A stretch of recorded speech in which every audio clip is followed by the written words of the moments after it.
উম্মতের যারা আছে সবাই জান্নাতি, তবে মান আবা, আবা যারা হবে তারা ছাড়া। আল্লাহর নবী সাহাবীরা জিজ্ঞাসা করেছেন, আমান আবা ইয়া রাসূলুল্লাহ, ওগো নবী আপনার আবা ভাল কারা? নবীজি বলেন, মান আতানি দাখালাল জান্নাহ, যারা আমি নবীর অনুসরণ করবে তারাই হলো আমার লোক, আর যারা অনুসরণ করে না তারা হলো আবা। যারা হবে আবা তারাই জাহান্নামে যাবে। ঠিক কিনা জোরে বলে। রাসূলুল্লাহ সাল্লাল্লাহু আলাইহি ওয়াসাল্লাম বলেন, কাল কিয়ামতের ময়দানে আমি আমার উম্মতকে চিনে দিব। এক নাম্বার গুণ হলো সে আমার অনুসারী হবে। সে কি হবে জোরে বলেন? আমার অনুসারী হবে। আমার গুণগুলো সুন্নাহগুলো দেখে আমি তাকে চিনে নিব। দুই নাম্বার নবীজি বলেন, আমি আমার উম্মত চিনব। দ্বিতীয় নাম্বার গুণ হলো তিরমিজি শরীফের কিতাবুত তাহারাতের প্রথম হাদিস, আল্লাহর নবী বলেন, এই উম্মতে মুহাম্মাদি আপনি জানেন না আল্লাহ পাক রব্বুল আলামিন আপনাকে কত সম্মান আর মর্যাদা দিয়ে পাঠিয়েছেন। এই যে হাদিসটা আমি আপনাদেরকে বলছি, এই হাদিসের মর্যাদা 1 লক্ষ থেকে নিয়ে 100 লক্ষ নবী রাসূল এসেছেন, তাদের উম্মতরা এসেছে, কাউকে দেওয়া হয় নাই। এটা কেবলমাত্র শুধুমাত্র উম্মতে মুহাম্মাদিকে দেওয়া হয়েছে। সিল্লাহ বলেন সুবহানাল্লাহ। এমন একটা বৈশিষ্ট্য আল্লাহ আমাদেরকে দিলেন, যেই বৈশিষ্ট্যটা শুধু আমার আর আপনার জন্যই আল্লাহর নবী খাস করেছেন। নবী আমার বলেন, উম্মত শোনো, যখন আপনারা নামাজ পড়তে যান ওযু করা লাগে কি লাগে না? কথা কয় না? নাকি ওযু ছাড়াই নামাজ পড়েন আপনারা? ওযু করেন না? ওযু আপনারা করেন। আমার এই মার্কাজুল কুরআন, আমার এই মার্কাজুল নূর ইন্টারন্যাশনাল ক্যাডেটের ছাত্ররা আসরের পর থেকে নিয়ে জোরের পর থেকে নিয়ে তারা শুনে আছে ওযুর ফরজগুলো সুন্নাত। ঠিক কিনা জোরে বলেন? যখন আপনারা ওযু করতে যান, ওযু করতে গেলে আপনার উভয় হাত ধৌত করতে হয়, চেহারা ধৌত করতে হয়, পা ধৌত করতে হয়, মাথা মাসে করতে হয়। প্যারা নবী আমার দেখে বলেন, উম্মত শোনো, এই বৈশিষ্ট্যটা শুধু তোমার জন্য। তুমি যখন তাহারাত অর্জন করে পবিত্র হয়ে নামাজে গিয়েছো, এই নামাজের মাধ্যমে তোমার যত সগীরা গুনাহ ছিল সব আল্লাহ মাফ করে দিয়েছে। চিল্লায় বলেন সুবহানাল্লাহ। এখানেই শেষ নয়, আল্লাহর নবী আরো কি বলেন, উম্মত শোনো, আল্লাহ পাক রব্বুল আলামিন তুমি যে ওযু করেছো, ওযুর অঙ্গ প্রত্যঙ্গগুলো ধৌত করেছো, কাল কিয়ামতের ময়দানে সূর্য যেমন চমকায়, তারকাগুলো যেমন চমকায়, তোমার এই ওযুর অঙ্গ প্রত্যঙ্গগুলো নূরের মতো চমকাইতে থাকবে। জয় বলেন সুবহানাল্লাহ। এটা শুধু আমার আর আপনারই বৈশিষ্ট্য, তাছাড়া অন্য কোন নবীর উম্মতদেরকে আল্লাহ পাক এই বৈশিষ্ট্য দেয় নাই। তাহলে আমরা সহজেই আল্লাহর নবী সহজেই আমাকে আপনাকে চিনে নিতে পারবে। ঠিক কিনা জোরে বলেন? পারবে না? তারপরে আল্লাহর নবী সাহাবীরা জিজ্ঞাসা করেছিলেন, ওগো নবী আমার, কাল কিয়ামতের ময়দানে 1 লক্ষ থেকে নিয়ে 100 লক্ষ নবী রাসূল তাদের উম্মত ওই জায়গায় সমবেত হবে। আপনি আপনার উম্মতদেরকে কিভাবে চিনবেন? আল্লাহর নবী হাদিস তো বলছেন, তারপরে বোঝানোর জন্য আরেক হাদিস বলছেন। এ আমার সাহাবীরা শোনো, এ ওয়াইন এলাকার মুসলমান, আল্লাহর নবী বলেন, শুনো, শত শত কালো ঘোড়ার মধ্যে যদি একটি সাদা ঘোড়া থাকে, এই সাদা ঘোড়াটা বেছে নেওয়া কি অসম্ভব না সম্ভব? কথা কন না? সম্ভব। আল্লাহর নবী বলেন, আমার উম্মতের অঙ্গ প্রত্যঙ্গগুলো যেহেতু চমকাইতে থাকবে, সুতরাং তাদেরকে চিনে চিনে আমি নবী জান্নাতুল ফেরদাউসে পৌঁছায় দিব। সুবহানাল্লাহ বলেন। একদম সহজ, তবে শর্ত হলো নবীজির সুন্নাহ নিয়ে যেতে হবে। একটা কথা আপনাদেরকে আমি শিখাই, আমার সাথে বলেন, সুন্নাতের উপর আমল করে যারা, বলেন, সুন্নাতের উপর আমল করে যারা জান্নাতের রাস্তায় হাঁটে তারা। অর্থাৎ দুনিয়ায় থেকে আপনি সুন্নাতের উপর আমল করবেন, দুনিয়ায় আপনি জান্নাতের রাস্তায় হাঁটবেন। সুবহানাল্লাহ। এটা হাকিম আলিফুল্লাহ শাহ আব্দুল মাজিদ পীর সাহেব, আপনার মুন্সিগঞ্জ নারায়ণগঞ্জ হযরতের কাছ থেকে এই কথাটা শুনেছি। হুজুর বলছেন, দুনিয়ায় জীবিত থাকা অবস্থায় সুন্নাতের উপর আমল করে যারা জান্নাতের রাস্তায় হাঁটে তারা। সুবহানাল্লাহ। মুসলমান ভাইরা আমার, আলোচনা সংক্ষিপ্ত করে নিয়ে আসছি, আর দীর্ঘ আলোচনা করব না। যেই কথায় ভিতরে প্রবেশ করেছিলাম, আল্লাহর নবীর আলোচনা যখন মক্কাতুল মুকাররমায় হয়, এক নওজোয়ান নবীজির আলোচনা শুনতে শুনতে মহব্বতে পড়ে গেছে, প্রেমে পড়ে গেছে তার মনের অজান্তে। সে জানে না তার নাম আব্দুল উজ্জা। কি নাম জোরে বলেন? তার নাম আব্দুল উজ্জা। নওজোয়ান, 18 থেকে 20 বছরের নওজোয়ান আল্লাহর নাম আর আল্লাহর নবীজির কোন গান শুনে শুনে সে মনে মনে নবীজির মহব্বত আর ভালোবাসার জাল বুনে ফেলেছে। চিন্তা ভাবনা করতেছে নবীজির সাথে দেখা করবে, সাক্ষাৎ করবে, কিন্তু সময় সুযোগ হয় না। এক পর্যায়ে হিজরতের সময় এসে পড়েছে। আল্লাহর নবী বিশ্ব নবী মক্কা থেকে হিজরত করে মদিনায় চলে গেছেন। তখন যুবক জানতে পারছে আমি যাকে মহব্বত করি সে আর মক্কায় নাই, মক্কা থেকে হিজরত করে মদিনায় চলে গেছে। অন্তরে একটা আঘাত লাগছে, কারণ ভালোবাসার মানুষের সাথে যদি মিল না থাকে, যদি কাছে না থাকে, আঘাত লাগে কি লাগে না জোরে বলি। ঘটনা করবে অনেক লম্বা হাদিস। এই আব্দুল উজ্জার বাবা আব্দুল উজ্জা জন্মগ্রহণ করার আগে দুনিয়া থেকে বিদায় নিয়ে চলে গেছে। মায়ের কাছে থাকে, মা বড় অসহায়। সে আবার আব্দুল উজ্জার যে চাচা, তার কাছে থেকে লালিত পালিত হয়েছে, বড় হয়েছে। তার দেওয়া গাড়ি, তার দেওয়া বাড়ি, তার দেওয়া জায়গা জমি, তার দেওয়া কাপড় চোপড়। এক পর্যায়ে চাচার কাছে আসছে, চাচাকে বলে চাচা আপনি কি মুহাম্মাদের নাম শুনেছেন? মক্কাতুল মুকাররমায় থাকতো, লোকটা কেমন? চাচা দেখে বলে লোকটা তো ভালো, তবে একটা সমস্যা আছে, সে আমাদের ধর্মের উপর কথা বলে না। উযুবিল্লাহ পড়ে। আজকে আমরা যারা কোরআনের কথাগুলো বলি, হাদিসের কথাগুলো বলি, ওদের গায়ে লাগে ঠিক কিনা বলেন? ওরা বলে আমরা নাকি ধর্ম ব্যবসায়ী, সামনে যদি নির্বাচন হয় তাহলে বুঝবে নির্বাচনের আগে লম্বা টুপি করে ওরা মাঠে নামে, ঠিক কিনা বলেন? আমরা শুধু নির্বাচনের সময় করি না, আমরা তো 12 মাসই করি, কথা কন না? ওরা নির্বাচন আসলে পরে বরং ধর্ম ব্যবসায়ী আমরা নাকি ওরা, কথা কন না? ওরা না।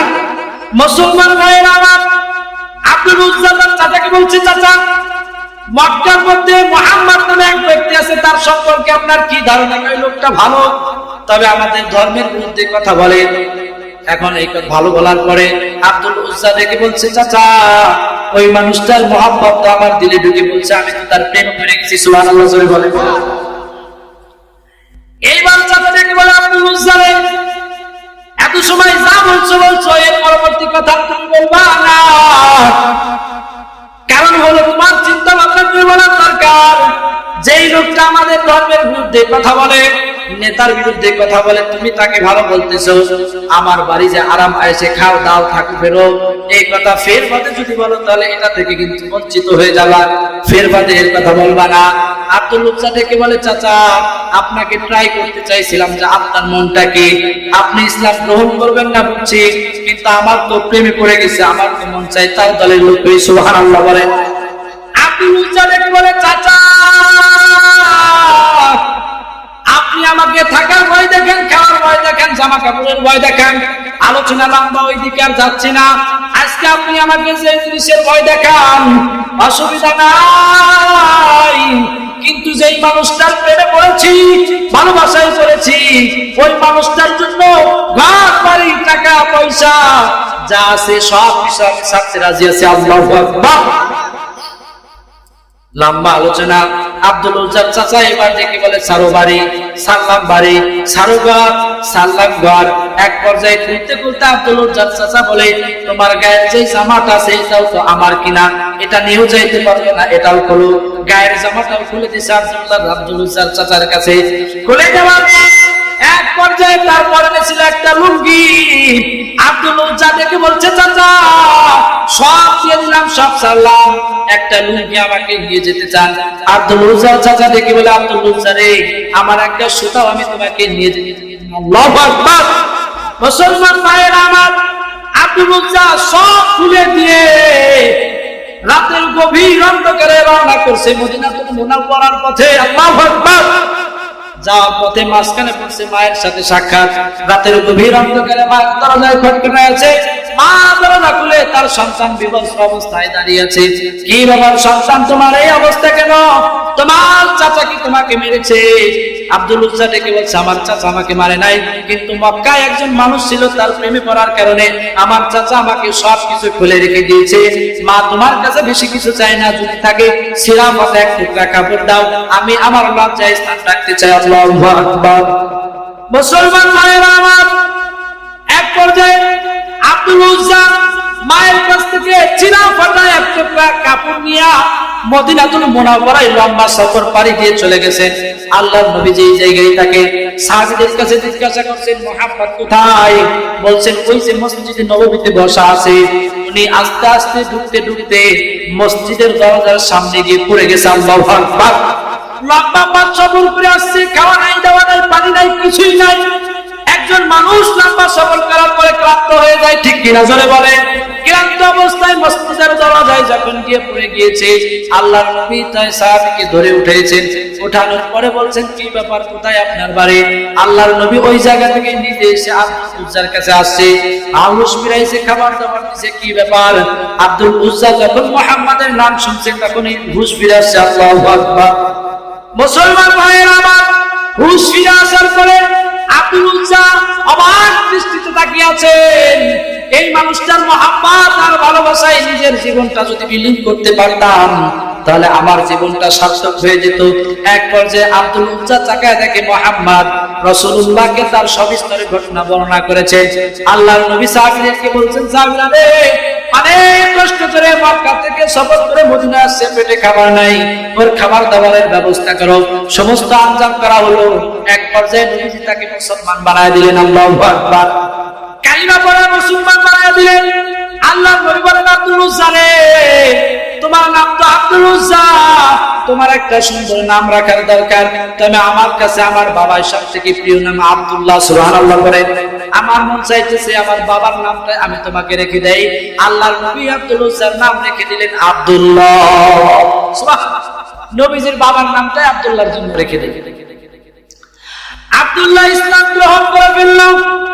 এখন আছে আব্দুল উজ্জা না আব্দুল্লাহ? আল্লাহু আকবার।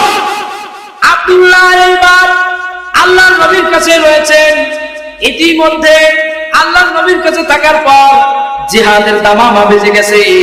নবীজি সাহাবীদেরকে নিয়ে যুদ্ধের ময়দানে যাবেন, জিহাদে যাবেন।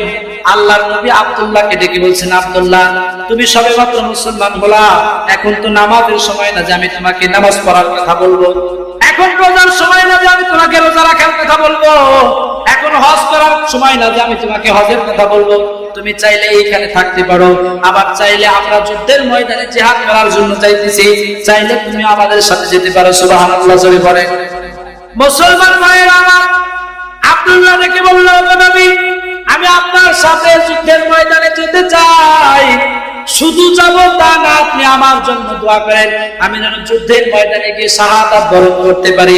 আল্লাহর নবী হাত উত্তোলন করলেন আর বলেন, ওগো আরশের মালিক, আমার আব্দুল্লাহ যুদ্ধের ময়দানে যেতে চাই, শাহাদাত বরণ করতে চাই, কিন্তু আমি চাই ও যেন যুদ্ধের ময়দানে শাহাদাত বরণ না করে। আল্লাহু আকবার। আব্দুল্লাহ ডেকে বলে, ওগো নবী, আমি আপনাকে বললাম আমি শহীদ হতে চাই, আপনি উল্টা দোয়া করলেন আমি যেন শহীদ না হই। আপনি দোয়া করলেন আমি যেন শহীদ না হই, কেন? আল্লাহর নবী বলেন, সাহাবী পরবর্তীতে তুমি বুঝবা। সাহাবা একদম যুদ্ধের ময়দানে চলে গেলেন, আস্তে আস্তে যাইতে যাইতে চলে গেলেন। যুদ্ধ হইল, সাহাবা একদম বিজয় হয়ে চলে আসলেন, সাহাবীও চলে আসলেন। আসার পরে যখন বয়সের শেষ থেকে আব্দুল্লাহ দুনিয়া থেকে বিদায় নিয়ে যখন চলে যাবেন, এক পথে চলেও গেলেন। আল্লাহর নবীর কাছে খবর আসলো, নবী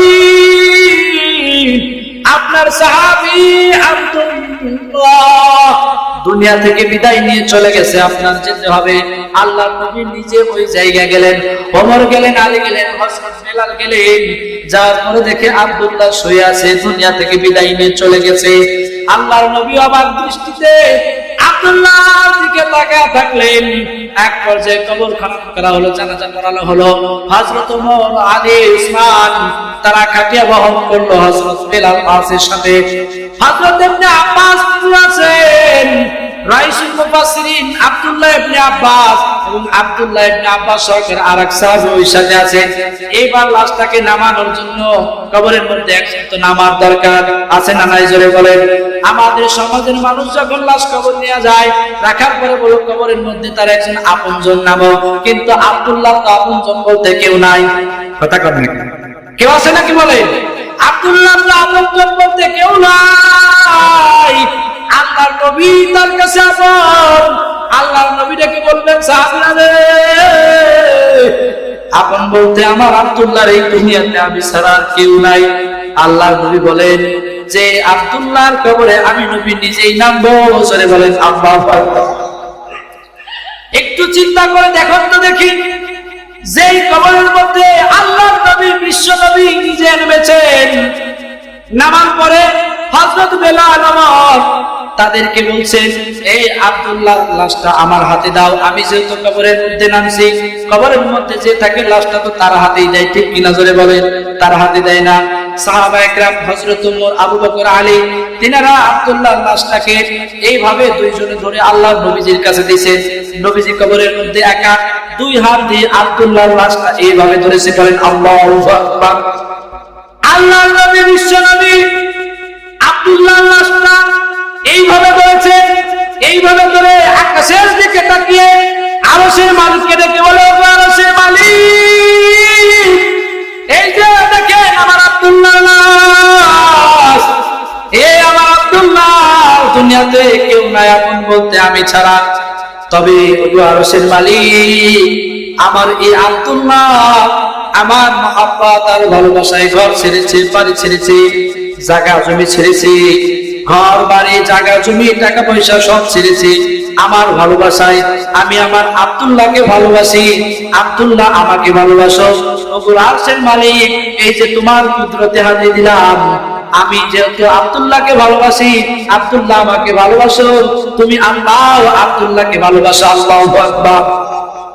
আল্লাহর নবী যখন আব্দুল্লাহর লাশটা এইভাবে ধরে এই কথা বলতেছিলেন, ওই কবরের পাশে দাঁড়িয়ে থাকা সাহাবীরা বলতেছিল, আল্লাহ, আজকের এই লাশটা যদি আব্দুল্লাহ না হয়ে আমরা হতাম, আমাদের ভাগ্যটা বড় খুলে যেত।